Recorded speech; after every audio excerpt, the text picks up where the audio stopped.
Chapter 4. Bertie and the Lion. One morning, a week or so later, Bertie was woken by a chorus of urgent neighing.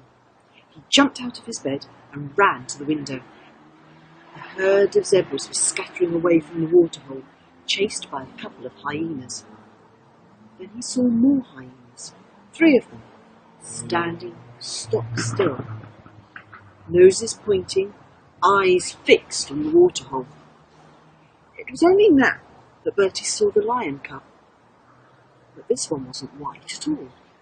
He was covered in mud, with his back to the waterhole, and he was waving a pathetic paw at the hyenas, who were beginning to circle.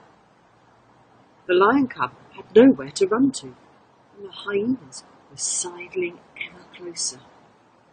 Bertie was downstairs in a flash, leaping off the veranda and racing barefoot across the compound, shouting at the top of his voice. He threw open the gate and charged down the hill towards the waterhole, yelling and screaming and waving his arms like a wild thing. Startled at this sudden intrusion, the hyenas turned tail and ran, but not far. Once within range, Bertie hurled a broadside of pebbles at them, and they ran off again. But again, not far. Then he was at the waterhole, and between the lion cub and the hyenas, shouting at them to go away. They didn't. They stood and watched, uncertain for a while. Then they began to circle again, closer, closer.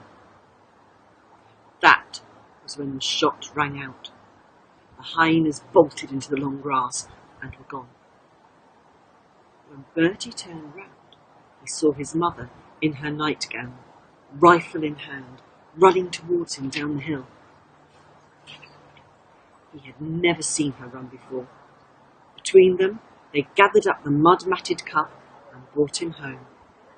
He was too weak to struggle, though he tried. As soon as they had given him some warm milk, they dunked him in the bath to wash him. As the first of the mud came off, Bertie saw he was white underneath. "You see," he cried triumphantly. "He is white. He is. I told you, didn't I? He's my white lion." His mother still could not bring herself to believe it. 5 baths later, she had to. They sat him down by the stove in a washing basket and fed him again, all the milk he could drink, and he drank the lot. Then he lay down and slept. He was still asleep when Bertie's father got back at lunchtime. They told him how it had all happened. "Please, father, I want to keep him," Bertie said. "And so do I," said his mother. "We both do." And she spoke as Bertie had never heard her speak before, her voice strong and determined. Bertie's father didn't seem to know quite how to reply. He just said, "We'll talk about it later," and then he walked out. They did talk about it later, when Bertie was supposed to be in bed. He wasn't, though. He heard them arguing. He was outside the sitting room door, watching, listening. His father was pacing up and down. "He'll grow up, you know," he was saying. "You can't keep a grown lion, you know that." "And you know we can't just throw him to the hyenas," replied his mother. "He needs us, and maybe we need him. There'll be someone for Bertie to play with for a while." And then she added sadly, "After all, it's not as if he's going to have any brothers and sisters, is it?" At this, Bertie's father went over to her and kissed her gently on the forehead. It was the only time Bertie had ever seen him kiss her. "All right then," he said. "All right. You can keep the lion." So the white lion cub came to live amongst them in the farmhouse. He slept at the end of Bertie's bed. Wherever Bertie went, the lion cub went too, even to the bathroom, where he would watch Bertie have his bath and lick his legs dry afterwards. They were never apart. It was Bertie who saw to the feeding. Milk 4 times a day from one of his father's beer bottles. till later on, when the lion cub lapped from the soup bowl. There was impala meat whenever he wanted it, and as he grew, and he grew fast, he wanted more and more of it. For the first time in his life, Bertie was totally happy. The lion cub was all the brothers and sisters he could ever want, all the friends he could ever need.